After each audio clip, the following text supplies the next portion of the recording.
హల్లెలూయా. దేవునికి మహిమ ఘనత ప్రభావములు కలుగునగాక. అందరికీ కూడా వందనాలు. ప్రభు అయిన యేసుక్రీస్తు వారి యొక్క శ్రేష్టమైన నామమును బట్టి ఈ శుభోదయపు ఆశీర్వాదములను తెలియచేస్తూ దేవుని యొక్క దాసుడిగా మరొక ఉదయకాల ప్రాంతంలో మేల్కొల్పు ప్రార్థన సహవాసమును మేము ముందుకు తీసుకుని వస్తూ ఉన్నాం. ఇది మహా కృప, దేవుని యొక్క వాత్సల్యతే.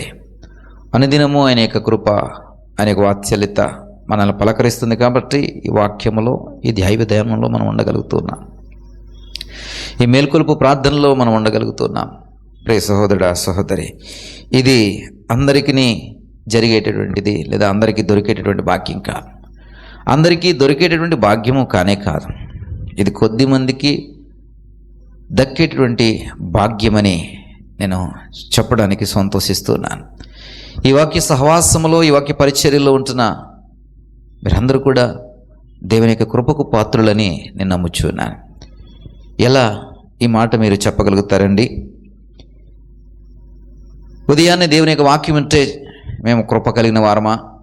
వాక్యం వినకపోతే మేము కృప పొందుకోలేని వారమా? వాత్సల్యత లేని వారమా అని అనుకోవడానికి లేదా ప్రశ్నించటానికి అవకాశం ఉంది. ఎందుకంటే మనకున్నటువంటి ఆత్మీయ స్థితి మనల్ని ఆ విధంగా ప్రశ్న వేసుకునే విధంగా మనల్ని నడిపిస్తూ ఉంటారు. అయితే దీనికి ఒక చక్కటి జవాబు నేను చెప్పాలని ఆశపడుతున్నాను. 147వ కీర్తన 19వ వచనంలో ఇలా రాయబడింది: ఆయన తన వాక్యము యాకోబునకు తెలియజేసెను, తన కట్టడలను, తన న్యాయ విధులను ఇజ్రాయేలునకు తెలియజేసెను. ఇంతవరకు బాగానే ఉందండి. ఎలా? తన వాక్యమును యాకోబునకు తెలియజేశాను, తన కట్టడలను, తన న్యాయ విధులను ఇజ్రాయేలునకు తెలియజేశాను. దానిలో పెద్ద విశేషమేమీ లేదని అనుకోవచ్చు. కానీ 20వ వచనాన్ని చదివినప్పుడు అందులో ఉన్న విశేషం ఏమిటో మనకు అర్థమవుతుంది. ఏమిటి 20వ వచనంలో ఉన్నటువంటి భావము లేదా సారాంశం ఏమిటి? ఏ జనమునకు ఆయన ఇలాగూ చేసి ఉండలేదు. ఏ జనమునకును ఆయన ఇలాగూ చేసి ఉండలేదు. ఆయన న్యాయ విధులు వారికి తెలియకయే ఉన్నవి. ఆయన న్యాయ విధులు వారికి తెలియకయే ఉన్నవి. దీన్ని బట్టి మీకు అర్థమైపోయి ఉండాలి. ఏమిటండి? ఏ జనమునకు ఆయన ఇలాగూ చేసి ఉండలేదంట. అంటే ఎవరికి పడితే వారికి ఆయన వాక్యం వినిపించే దేవుడు కాదు. ఎవరికి పడితే వారికి ఈ వాక్యం వినండిరా బాబు అని మరి ఊరకనే అందించే దేవుడు కాదు. ఎవరికి వినిపిస్తాడట? యాకోబునకు ఆయన వినిపిస్తాడంట. కట్టడలను, న్యాయ విధులను ఎవరికి వినిపిస్తాడంట? ఇజ్రాయేలులకు వినిపిస్తాడట. అంటే యాకోబు నుండి ఉద్భవించినటువంటి జనాంగమే ఇజ్రాయేల్ జనాంగము. ఈ యాకోబు దేవుని యొక్క దర్శనం బట్టి తన బ్రతుకును, తన స్థితిని మార్చుకుని ఇజ్రాయేలుగా అవతరించి దేవుని యొక్క అనుగ్రహమునకు పాత్రుడైనటువంటి గొప్ప అభిషేకము కలిగిన వాడిగా యాకోబు మనకు కనబడుతున్నాడు. ఇలాంటి దైవికమైనటువంటి నడిపింపు కలిగిన వారికి, దేవుని యొక్క చిత్తమునకు లోబడే వారికి, దేవుని యొక్క మరి కృపను ఎప్పుడు వెతికే వారికి ఆయన వాక్యము మరి తెలియచేయబడతా ఉంటుంది. ఎవరికి పడితే వారికి ఈ వాక్యం తెలియచేయబడతలేదు. నీకు తెలియజేయబడుతుంది అంటే నీవు దేవుని యొక్క కృపను పొందుకున్నావు. యాకోబు మాదిరి దేవుని యొక్క కృపనికి ఇవ్వబడింది. యాకోబుకి ఏదైతే వాత్సల్యత ఇవ్వబడిందో అదే వాత్సల్యత నీకు ఇవ్వబడింది. కాబట్టి దేవుని యొక్క వాక్యమునికి తెలియచేయబడుతుంది. నీవు వాక్యమును వినలేకపోతున్నావు, వాక్యమును గ్రహించలేకపోతున్నావు, వాక్యం మీద మనసు నిలపలేకపోతున్నావు, వాక్యమును అశ్రద్ధ చేస్తున్నావు, వాక్యమునకు విధేయత చూపించలేకపోతున్నావు, వాక్యమును వినడానికి నీ చెవులు సహకరించలేకపోతూ ఉన్నాయంటే దేవుడు నీకు వాక్యము వినిపించాలని ఆయన ఆశపడతలేదు. ఎందుకంటే ఆయన యాకోబునకు మాత్రము, ఇజ్రాయేలుకు మాత్రమే వాక్యమును వినిపించే దేవుడు. అంటే ఆయన స్వరమునకు విధేయత చూపించే వారికి మాత్రమే, ఆయనతో పెనుగులాడే స్వభావం కలిగిన వారికి మాత్రమే, ఆయనతో ఆ అనుబంధాన్ని, ఆయనతో ఆ రిలేషన్షిప్ని, ఆయనతో ఓ చక్కటి సత్సంబంధాలను కలిగి ఉన్న వారికి మాత్రమే ఆయన వాక్యమును ఆయన వినిపిస్తాడు. మీరు చూడండి, ఎవరికైనా ఏదైనా మాట చెప్పాలి అంటే మీ మాటకు ఎవరైతే విలువిస్తారో వారికి చెప్పడానికి ఇష్టపడతాం. ఎవరైతే మాటను వినరో, ఎవరైతే పెడచెవిన పెడతారో, ఎవరైతే నిర్లక్ష్యంగా ఉంటారో, ఎవరైతే మాటను పట్టించుకోరో వారికి నువ్వు ఏ మాట చెప్పాలని ఆశపడవు. నీ మనసు ప్రేరేపించదు. ఎందుకంటే వాడికి మాట చెప్పిన వ్యర్థమని నువ్వు నిర్ధారించుకుంటావు కాబట్టి. వాడికి ఏ మాట చెప్పినా చేయడు కాబట్టి, వాడికి చెప్పి అనవసరమని నువ్వు భావిస్తావు కాబట్టి. ప్రియ సహోదరుడా, వారికి ఏ మాట నువ్వు చెప్పవు, ఏ పని వాడికి చెప్పవు. ఎవరైనా చెబుతూ ఉంటే కూడా ఎవరికి చెప్తున్నావు? పలానా వాడికి చెప్పకమ్మా వాడు చేయడు, వాడికి చెప్పకమ్మా వాడు మాట వినే రకం కాదు, వాడికి చెప్పకమ్మా వాడు మాట ప్రకారము చేసేవాడు కాదు.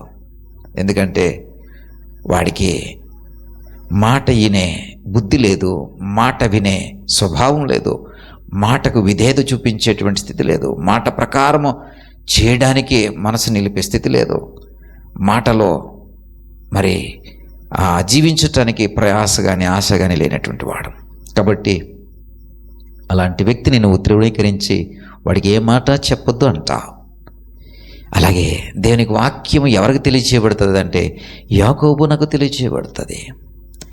అంటే ఎవరైతే యాకోబు మాదిరి ఆసక్తిని కనుపరుస్తారో, ఇది దేవుని యొక్క మందిర స్థలమే కానీ మరొకటి కాదని ఎవరైతే గుర్తిస్తారో, ఇది దేవుని యొక్క సన్నిధి తప్ప మరొకటి కాదని ఎవరైతే వణుకుతారో, విధేయత చూపిస్తారో వారికి మాత్రమే ఆయన వాక్యమును వినిపిస్తాడు.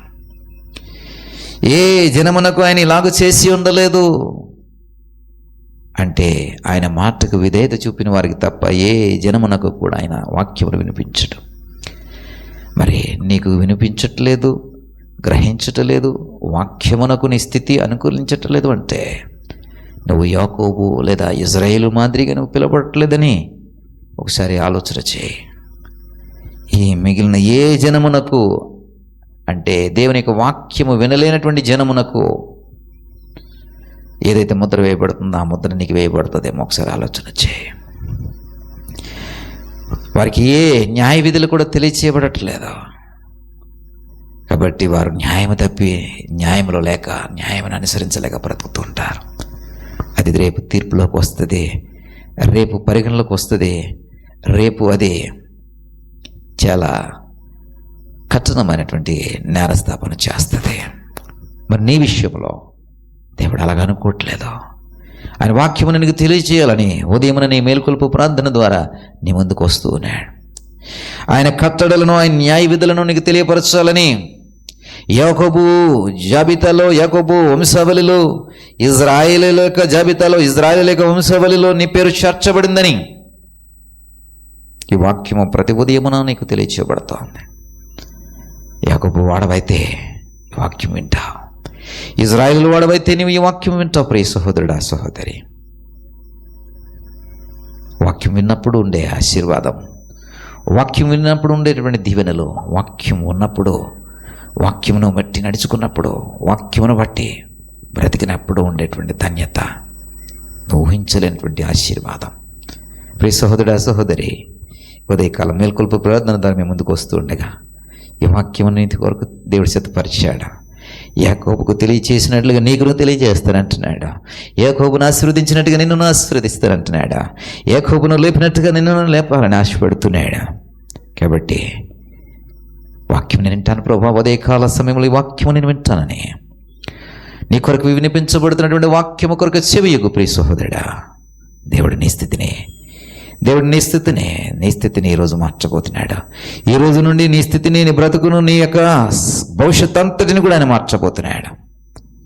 ఆమెనని చెప్పి ప్రార్థనలో ఏకీభవించు. ప్రభువా, నాకు సహాయం దయచేయి. వాక్యము వినడానికి నీ వాక్యమును ఉదయమున నా కొరకు పంపించున్నావయ్యా. యాకోబుకు పంపించినట్లు ఇదిగో నా కొరకు వాక్యమును పంపించున్నావు. ఇజ్రాయేల్ కొరకు పంపించినట్టుగా నేను న్యాయ విధులను నాకు పంపించున్నావు అయ్యా. అనేక జనమునకు లేని జన్యత, అనేక జనమునకు లేనటువంటి భాగ్యము నాకు ఇవ్వబడుతోంది. నీ వాక్యమును నిలుచుటకు, వాక్యమును నడుచుటకు, వాక్యములు కట్టబడుటకు సహాయం దయచేయి నాయన. ఇదిగో ప్రభా, నా జీవితాన్ని, నా భవిష్యత్తుని దీవెనకరంగా, ఆశ్చర్యకరమైనటువంటి ఆశీర్వాదకరంగా మార్చుకున్నట్టుకు సహాయం దయచేయండి. మహిమ ఘనత ప్రభావం మీరే పొందుకోమని యేసు నామమున బట్టి అడిగి పెట్టుకుంటున్నాం పరమ తండ్రి. ఆమేన్, ఆమేన్.